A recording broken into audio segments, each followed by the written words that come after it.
Đẹp á, nhìn đi cái đoạn đẹp á. Dạ.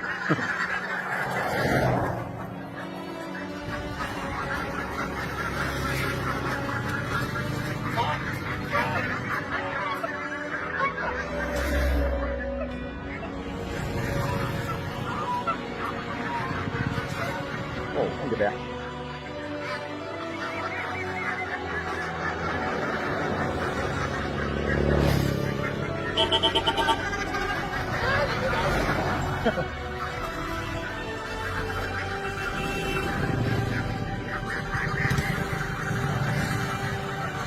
Ồ, đi đẹp quá thầy.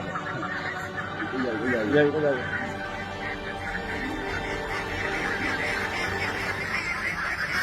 Rồi con quay hiện dưới lên xe tải. Lần này xuống xe tải. Mình cầm đây bao lâu mới về chú? Chắc cũng khoảng này.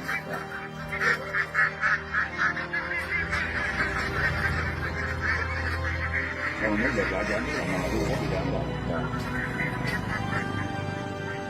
Tháng ngoài là chẳng lại có lòng ha. Rồi tối nay mình cắm điện luôn hết chú.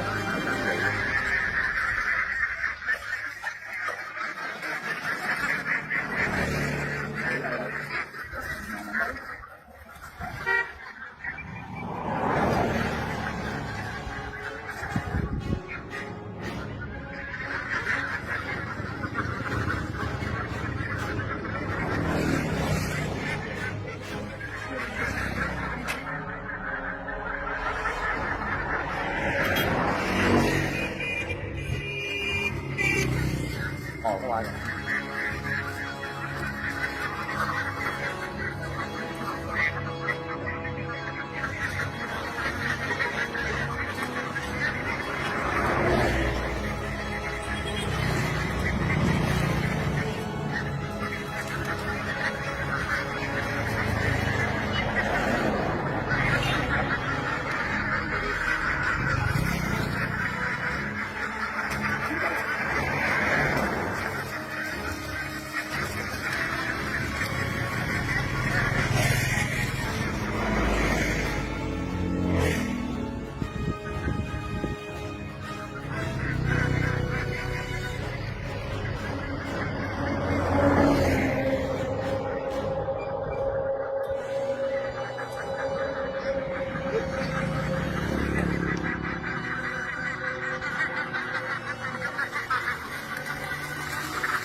Còn con bé tí.